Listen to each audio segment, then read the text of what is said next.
सुस्वागतम नमस्कार विद्यार्थी बंधू भगिनींनो, मी प्राध्यापक सतीश शिर्के. महाराष्ट्र राज्य माध्यमिक उच्च माध्यमिक शिक्षण मंडळाच्या नवीन अभ्यासक्रमानुसार इयत्ता 12वीचे विविध व्हिडिओ आपण पाहिलेले आहेत. आपल्याला ते निश्चित आवडले असतील. त्याचबरोबर विद्यार्थ्यांना शिक्षकांना सोपं जावं म्हणून मी स्वाध्यायाची मालिकासुद्धा त्या ठिकाणी चालू केलेली आहे. प्रकरण पहिलं, प्रकरण दुसरं चे स्वाध्याय आपण पाहिले असतील, निश्चित ते आपल्याला आवडले असतील. आणि आज मग मी तिसऱ्या प्रकरणाचं जे स्वाध्याय आहे तो स्वाध्याय आपल्या पुढं त्या ठिकाणी देणार आहे. यामध्ये सुद्धा विविध प्रकारचे प्रश्न प्रकार त्या ठिकाणी आपणाला दिलेले आहेत, जे बोर्डाने आपल्याला निर्धारित केलेले आहेत. त्या एक एक प्रश्न प्रकाराची माहिती आपण त्या ठिकाणी पाहणार आहोत.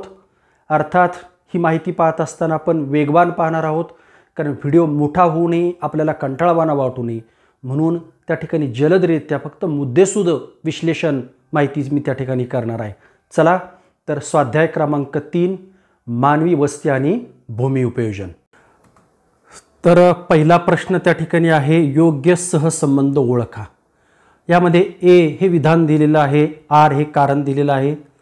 पहिल्या प्रश्नामध्ये ए वस्तीचे विविध प्रकार असतात, आर हे कारण असं दिलेलं आहे की विविध प्राकृतिक घटकांचा वस्तीच्या विकासावर परिणाम होतो. अ पर्याय आहे केवळ ए बरोबर, आ केवळ आर बरोबर, ई ए आणि आर हे दोन्ही बरोबर आहेत आणि आर हे एचे अचूक स्पष्टीकरण आहे. ई ए आणि आर हे दोन्ही बरोबर आहेत, परंतु आर हे एचे अचूक स्पष्टीकरण नाही. तर त्याचं उत्तर आहे पर्याय ई. ए आणि आर हे दोन्ही बरोबर आहेत आणि आर हे एचे अचूक स्पष्टीकरण आहे. प्रश्न दुसरा आहे त्यामधला, ए नगरे वाढतात त्याबरोबर त्यांची कार्यही वाढतात आणि आर त्याचं कारण आहे, एका नगराला केवळ एकच कार्य असते.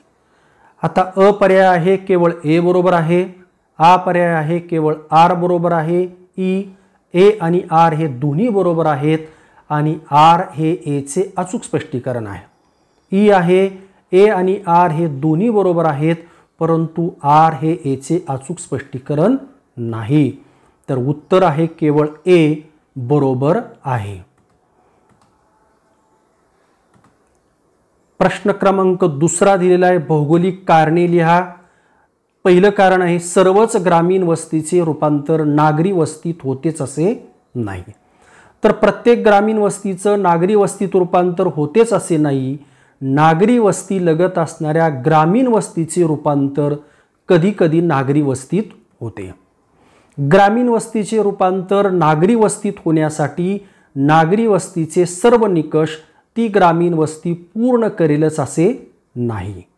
चौथं कारण सांगता येईल आपल्याला त्यामधले उत्तरामधलं पर्याय, त्यामध्ये ग्रामीण वस्तीची लोकसंख्या व लोकसंख्या घनता जास्त नसेल, तेथील बहुसंख्य लोकसंख्या ही अजूनही प्राथमिक आर्थिक क्रियाच करत असेल, तेथील एकूणच आर्थिक सामाजिक परिस्थितीत फारसा बदल झालेला नसेल, तर ती वस्ती ग्रामीणच राहते, तिचे नागरी वस्तीत रूपांतर होत नाही. थोडक्यात ग्रामीण वस्त्या आपले वेगळेपण जपत आपली ग्रामीण संस्कृती टिकून ठेवतात.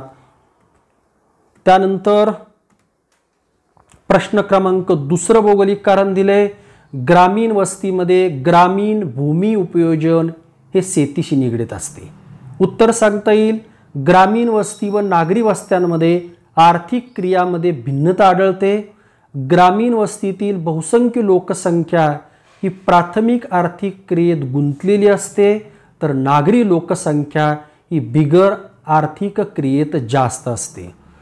त्यानंतर ग्रामीण लोकसंख्या ही प्राथमिक आर्थिक क्रियेशी म्हणजेच नैसर्गिक घटकांशी निगडीत असल्याने त्यासाठी शेती हा प्रमुख व्यवसाय आहे, म्हणून तेथील भूमी उपयोजन हे शेतीशी निगडीत आहे.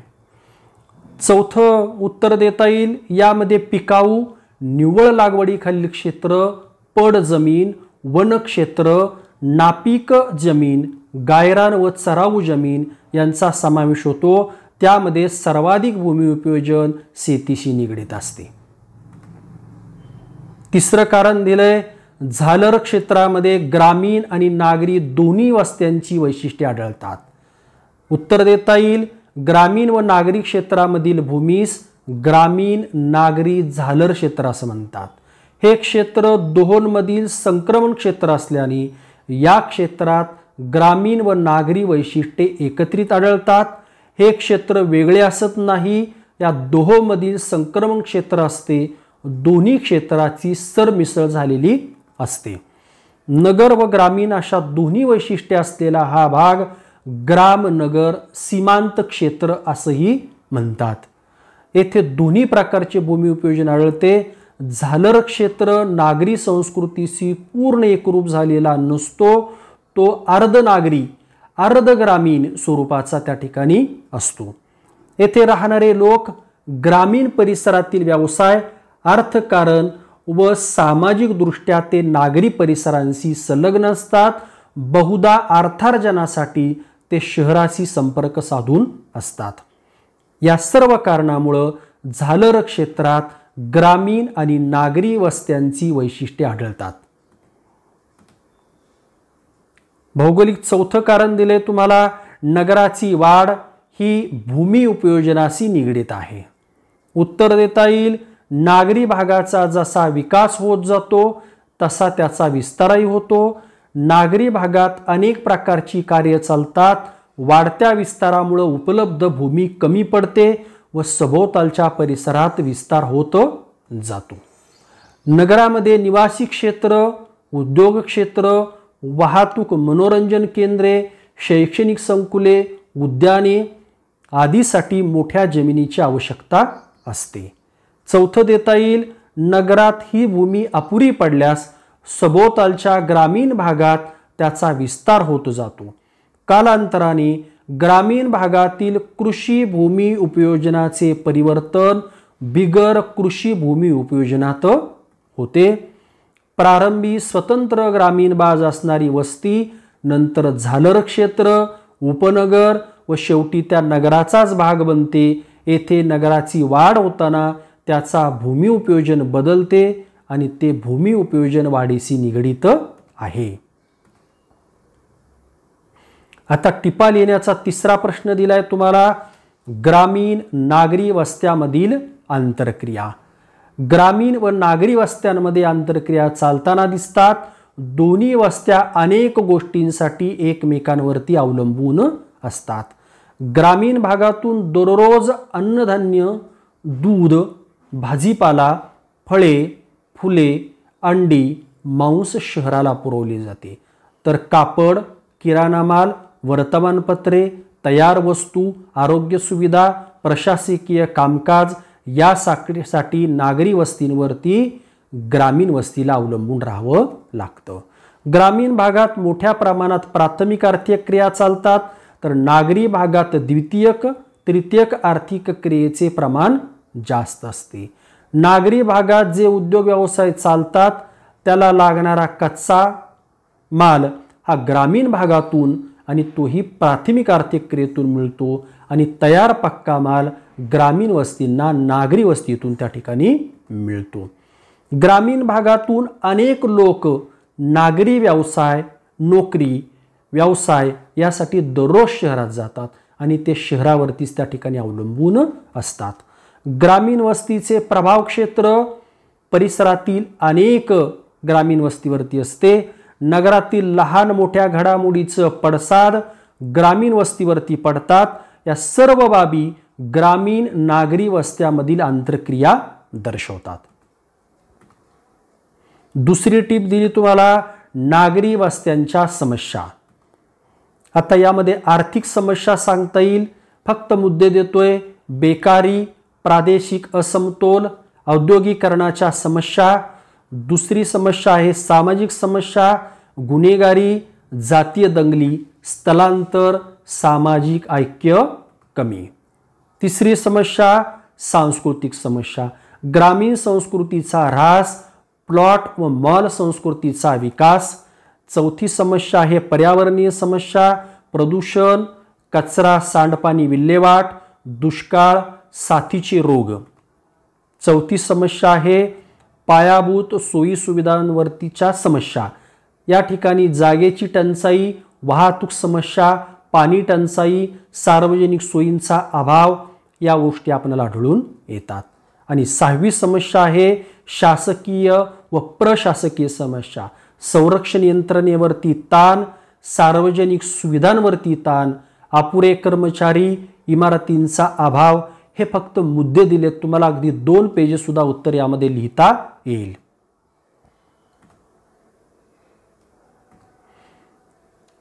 तिसरी टीप दिली, उपनगरे महानगरांच्या सीमांवरती लहान आकाराची नगरे, लहान किंवा मोठी शहरे असतात, अशा नागरी क्षेत्रास उपनगरे असं म्हणतात. ही सर्व उपनगरे शहराच्या विकासाच्या परिणामाने वाढलेली असतात. शहराची वाढ होऊ लागली की शहरात गर्दी होऊ लागते.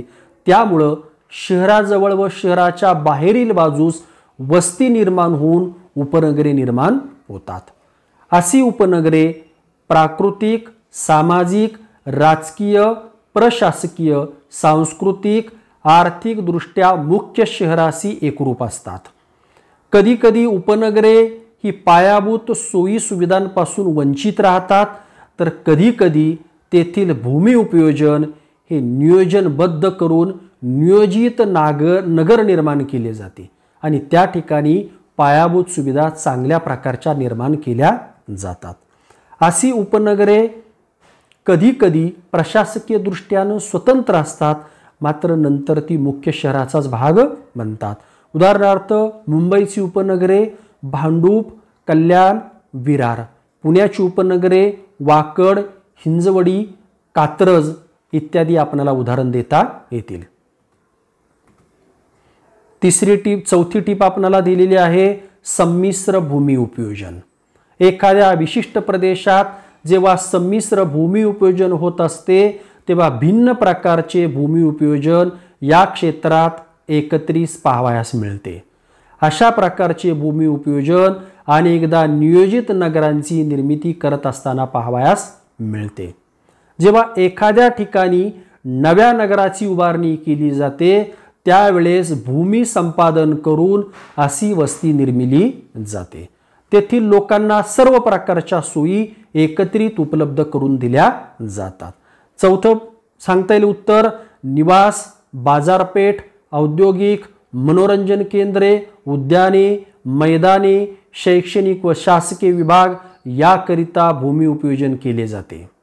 पाचवं सांगता येईल अशा प्रकारचे संमिश्र भूमी उपयोजन करत असताना संपादित भूमीचा आराखडा केला जातो, रेखांकन करूनच वस्ती निर्माण केली जाते. हे आपल्याला उत्तर त्याचं देता येईल. प्रश्न चौथा दिलेला आहे, खालील प्रश्नांची उत्तरे लिहा. ग्रामीण वस्तीची वैशिष्ट्ये सांगा. ग्रामीण वस्ती व नागरी वस्ती असे 2 प्रकार मानवी वस्तीचे केले जातात. यामध्ये लोकसंख्या व व्यावसायिक संरचना विचारात घेतली जाते. जगभरात प्राथमिक व्यावसायिकांचं प्रमाण जास्त असल्यानं ग्रामीण वस्तीचे प्रमाण अधिक पाहावयास मिळते. भारतातील ग्रामीण वस्तीची संख्या जास्त असल्यानं भारतास ग्रामीण वस्तींचा देश असं म्हटलं जातं, खेड्यांचा देश असं म्हटलं जातं. प्रत्येक भागातील ग्रामीण वस्तीचा आकार, रचना व स्वरूप इत्यादी गोष्टीवर भौगोलिक घटकांचा परिणाम जाणवतो. त्यामुळे त्यामध्ये भिन्नता आहे. आपणास खालील मुद्द्यांच्या आधारे ग्रामीण वसाहतींची वैशिष्ट्ये अभ्यासता येतील. एक एक मुद्दा पाहूया आपण. पहिला मुद्दा सांगता येईल वस्तीचा आकार. नागरी वस्त्याच्या तुलनेत ग्रामीण वस्तीचा आकार कसा असेल?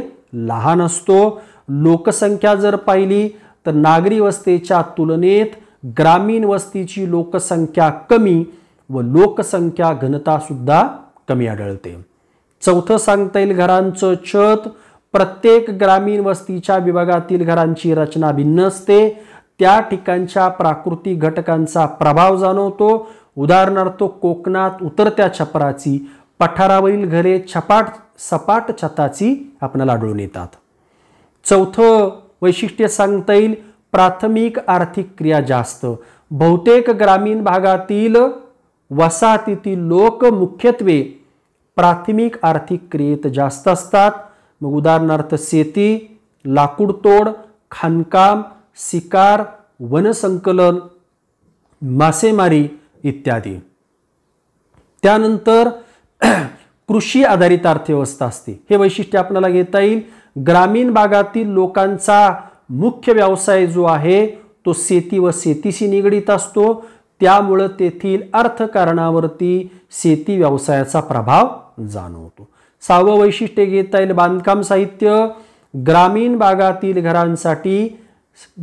भागातील घरांसाठी स्थानिक भागातून उपलब्ध साहित्याचा वापर केला जातो. उदाहरणार्थ दगड, माती, लाकूड, नारळाच्या झावळ्या इत्यादी. अलीकडे मात्र लोकांची आर्थिक स्थिती सुधारली आहे.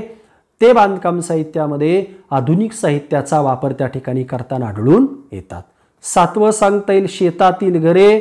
ग्रामीण वसाहतीतील लोकांचा मुख्य व्यवसाय शेती असल्यानं शेतावर लक्ष ठेवणं, काम करण्यास सोयीस्कर जावं यासाठी शेतावरच घरे करून राहण्याची प्रवृत्ती वाढत आहे.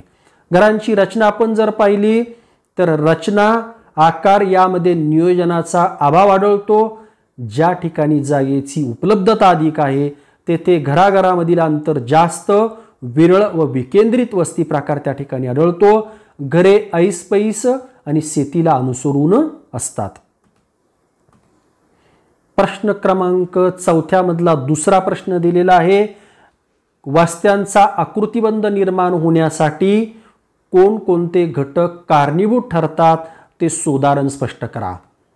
आता उत्तर देता येईल मानवानं आपल्या निवाराकरता केलेली घराच्या समूहाची मांडणी यालाच वस्ती अथवा मानवी वसाहत असं म्हणतो. निवारा, संरक्षण, सामाजिक गरज यातून एकत्र येऊन लोक घरे बांधून राहू लागली. मानवानं त्याच्या भोवतालच्या भौगोलिक परिस्थितीशी एकरूप होण्याची पहिली अवस्था म्हणजेच मानवी वसाहतीची स्थापना होय. वस्त्यांमध्ये भिन्नता आढळून येते. असा आकृतिबंध निर्माण होण्यासाठी पुढील घटक कारणीभूत ठरले आहेत. आता यामध्ये आपणाला देता येईल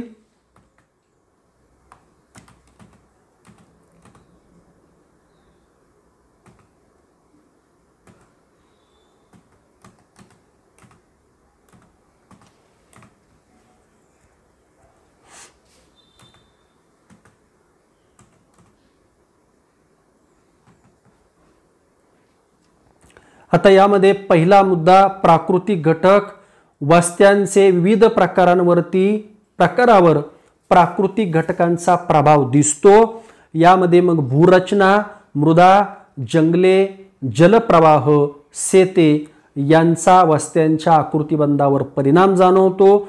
उदाहरणार्थ मग नदी संगमावरती त्रिकोणाकृती वस्ती आढळते. तलाव, जलाशय यांच्या सभोवताली वर्तुळाकार, डोंगर भागात विकृत वस्ती तयार होतात. सामाजिक घटकाचाही प्रभाव पडतो. समाजातील चालीरीती, रूढी, परंपरा, इच्छा, आकांक्षा यांचा वस्त्याच्या आकृतिबंधावर परिणाम होतो. त्यानंतर तिसरं आकृतिबंधावर परिणाम करणारा घटक सांगता येईल धार्मिक घटक. पहिली मानवी वस्ती आपण जर पाहिली तर ही धार्मिक कारणातूनच निर्माण झाली असावी असं म्हटलं जातं. समाधी, देवस्थाने या भोवताली श्रद्धेपोटी केंद्रित वस्त्या निर्माण झाल्या आहेत. त्यानंतर संरक्षण.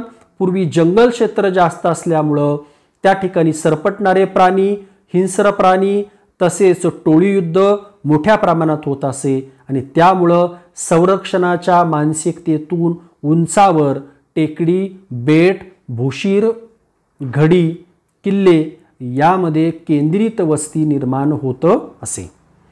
5वं सांगता येईल ऐतिहासिक घटक.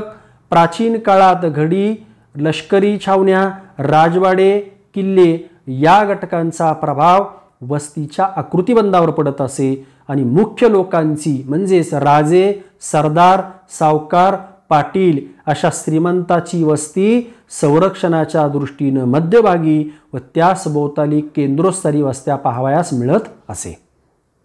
शेवटचं सांगता येईल प्रशासकीय घटक. यामध्ये प्रशासकीय धोरण, राजकीय परिस्थिती या घटकांचा वस्त्याच्या आकृतिबंधावर परिणाम होतो. त्यानंतर फरक लिहा हा प्रश्न आलेला आहे. भूमी उपयोजन आणि भूमी आच्छादन. बऱ्याच वेळा वरील दोन्ही शब्द समान अर्थाने वापरले जातात, मात्र या दोन्ही शब्दांचा अर्थ भिन्न आहे. आता भूमी उपयोजन आणि भूमी आच्छादन. तर भूमी उपयोजनामध्ये आपल्याला सांगता येईल मानवाने भूमीचा वापर कोणत्या कामासाठी केला आहे त्यास भूमी उपयोजन असं म्हणतो. तर भूमीवर आढळणारे प्राकृतिक नैसर्गिक घटक म्हणजे भूमी आच्छादन होय. भूमी उपयोजनाचं उदाहरण देता येईल शेती, उद्योग, व्यापार, वाहतूक, निवास, मनोरंजन इत्यादी. तर भूमी आच्छादनाचं उदाहरण देता येईल वने, पाणी, बर्फ, खडक, वाळू इत्यादी. भूमी उपयोजनाच्या बाबतीत सांगता येईल की हे भूमीच्या गुणधर्माशी निगडित असतात, तर भूमी आच्छादन हे प्राकृतिक घटकांशी निगडित असतात. पुढचा फरक दिलेला आहे ओसाड आणि बिगर शेती भूमी. ओसाड भूमी आणि बिगर शेती भूमी.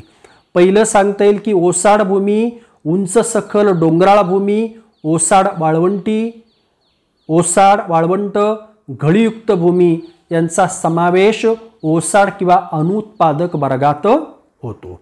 तर बिगर शेतीमध्ये सांगता येईल ही वस्ती ग्रामीण असेल किंवा नागरी असेल. पायाभूत सोयी मग त्या ठिकाणी रस्ते, कालवे, उद्योग, दुकाने यांचा समावेश त्या ठिकाणी या वर्गात होतो. त्यानंतर ओसाड भूमीमध्ये ही भूमी कृषी व्यवसायाखाली कोणत्याही प्रकारचे तंत्र वापरून आणता येत नाही. तर दुसरं सांगता येईल द्वितीयक व तृतीयक व्यवसायात होणाऱ्या वृद्धीनुसार यामध्ये वाढ होते.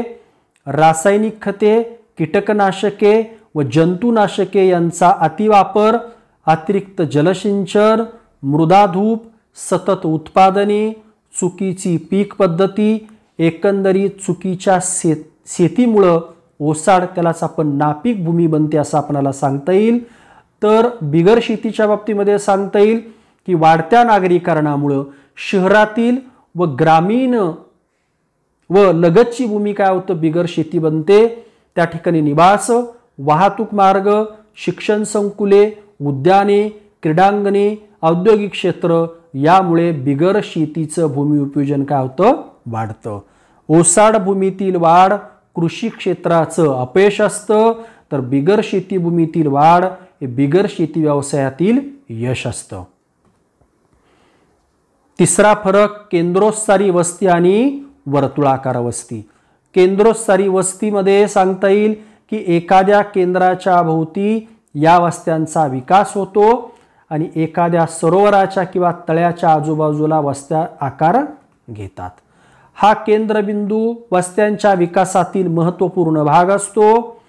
तर वर्तुळाकार वस्त्यांच्या बाबतीमध्ये सांगता येईल की पाण्याच्या उपलब्धतेमुळे घरे जवळजवळ असतात.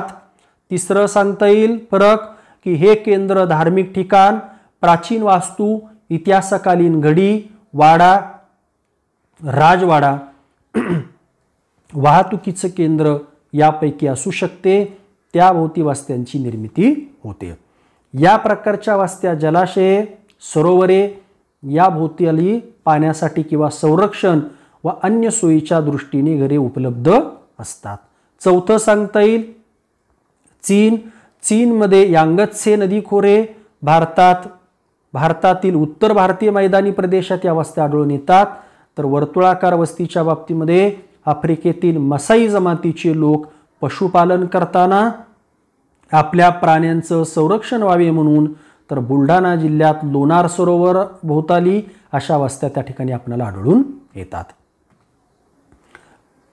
चौथा फरक दिला केंद्रित वस्ती आणि विखुरलेली वस्ती. यामध्ये पहिलं सांगता येईल की केंद्रित वस्तीत घरे जवळजवळ असतात, संख्या जास्त असते. विखुरलेल्या वस्तीत घरे दूरदूर आणि संख्येने कमी असतात. या प्रकारची वस्ती कृषी योग्य जमीन, अनुकूल हवामान, जलाशये, खनिजांचे उत्खनन अशा अनुकूल ठिकाणी आढळते। या प्रकारची वस्ती उंच सखल प्रदेश, घनदाट जंगल, वाळवंट, गवताळ प्रदेश तसेच विस्तृत कृषी क्षेत्र असलेल्या ठिकाणी आढळते। तिसरं सांगता येईल की संरक्षणाच्या दृष्टीने ही वस्ती चांगली घरे एकमेकांना लागून असल्याने संकटवेळी मदतीला धावून येतात। तर विखुरलेल्या वस्त्या असल्यानं घरे एकाकी, संरक्षणाच्या दृष्टीने ही वस्ती फारशी चांगली नसते। चौथं सांगता येईल फरक, या वस्त्या दाटीनं हवा खेळती नसते, सूर्यप्रकाशाचा अभाव आणि प्रदूषण जास्त असते। तर विखुरलेल्या वस्त्या नैसर्गिक पर्यावरणाच्या अगदी जवळ असल्यानं प्रदूषण मुक्त असतात। पाचवा फरक सांगता येईल, उदाहरणार्थ केंद्रित वस्त्या या उत्तर भारतीय मैदानी प्रदेशात हा वस्ती प्रकार दिसतो। उदाहरणार्थ ईशान्य भारत, काश्मीर, राजस्थानात हा विखुरलेला वस्ती प्रकार दिसतो। आता तुम्हाला सुबक आकृत्या काढून नावे द्या हा एक नवीन प्रश्न प्रकार त्या ठिकाणी आलेला आहे। या ठिकाणी मी माझ्या पद्धतीने आकृत्या काढून दिलेल्या आहेत, तुम्ही यापेक्षा सुंदर आकृत्या काढाल। रेषीय वस्ती आणि केंद्रस्थानी वस्ती अशा दोन आकृत्या दिलेल्या आहेत। त्यामध्ये रस्ता, घरे, तर केंद्रस्थानी वस्तीमध्ये तुम्हाला केंद्र हे मी दर्शवलेलं आहे। त्यानंतर दुसरी सुबक आकृती दिलेली आहे केंद्रित वस्ती आणि विखुरलेली वस्ती, यामध्ये सुद्धा घरे आणि रस्ता दर्शवलेला आहे। अजून चांगल्या आकृत्या आपल्याला काढता येऊ शकतात। त्यानंतर प्रश्न क्रमांक 7 दिलाय तुम्हाला, लोणार शहराच्या भूमी उपयोजनात त्या ठिकाणी कालानुरूप बदल झालेले तुमच्या शब्दात मांडा। लोणार सरोवराचा हा नकाशा दिलाय 2 कालखंडातील आहे आणि त्यावरून आपल्याला आपल्या शब्दामध्ये उत्तर द्यायचे। तुम्ही तुमच्या शब्दामध्ये याचा आधार घेऊन उत्तर तयार करू शकता। की उत्तर सांगता येईल, महाराष्ट्रातील बुलढाणा जिल्ह्यातील जगप्रसिद्ध लोणार सरोवरावरून निर्माण झालेल्या लोणार शहराचा भूमी उपयोजन नकाशा दिला आहे। सूची जर तुम्ही डाव्या बाजूला जर पाहिली तर विविध रंगांचा वापर करून भूमी उपयोजन व भूमी आच्छादन काय केलं जातं दर्शवलेलं आहे। यामध्ये पहिलं सांगता येईल की पहिल्या नकाशाच्या तुलनेत लोणार सरोवराजवळ कृषी क्षेत्रात घट होऊन वन क्षेत्रामध्ये वाढ दिसते। दुसरं सांगता येईल वैशिष्ट्य की कृषी क्षेत्रात घट होऊन बिगर कृषी क्षेत्रात सुद्धा वाढ झाली आहे।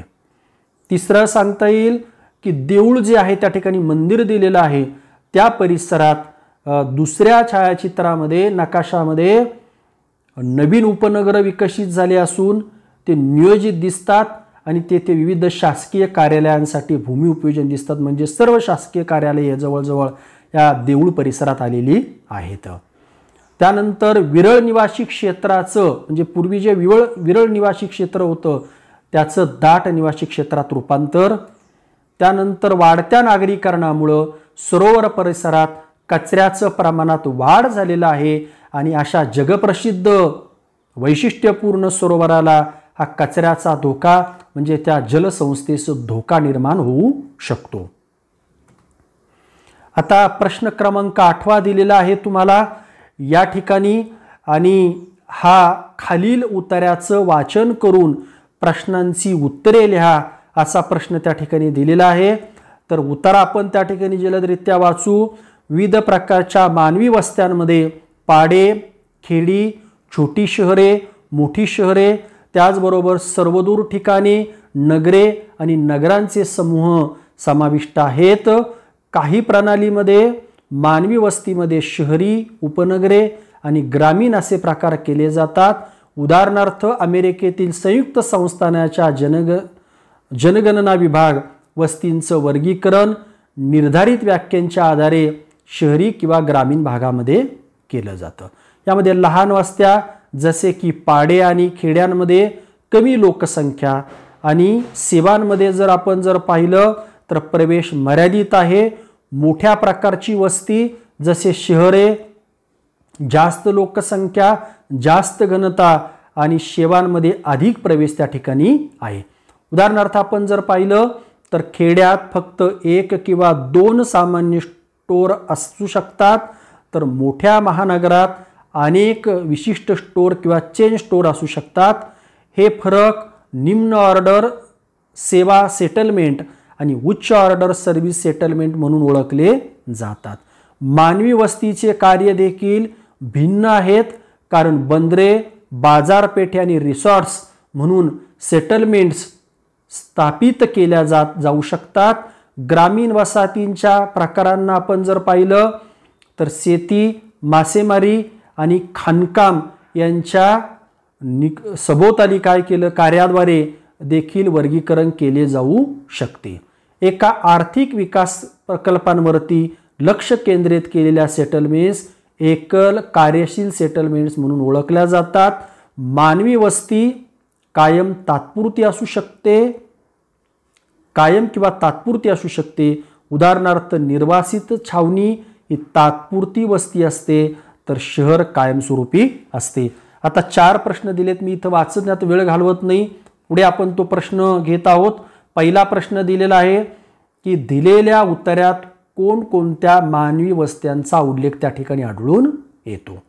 तर उत्तर देता येईल पाडे, खेडी, छोटी शहरे, मोठी शहरे, सर्वदूर ठिकाणी, नगरे, नगरसमूह, उपनगरे इत्यादी मानवी वस्त्यांचा उल्लेख दिलेल्या उतार्यामध्ये तुम्हाला आढळून येतो.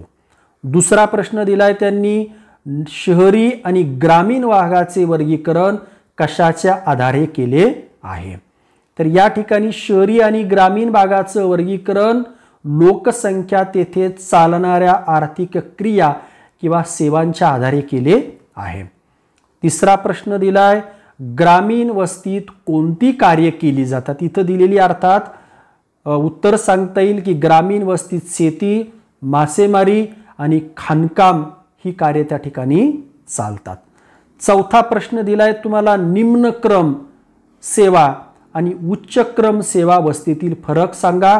हा फरक मी आता इथं दिलाय असाही दिला जातो, कधी कधी 2 भाग तुम्हाला करता येतात आणि तसाही दिला जातो. मी जागेअभावी तुम्हाला या पद्धतीने दिलाय.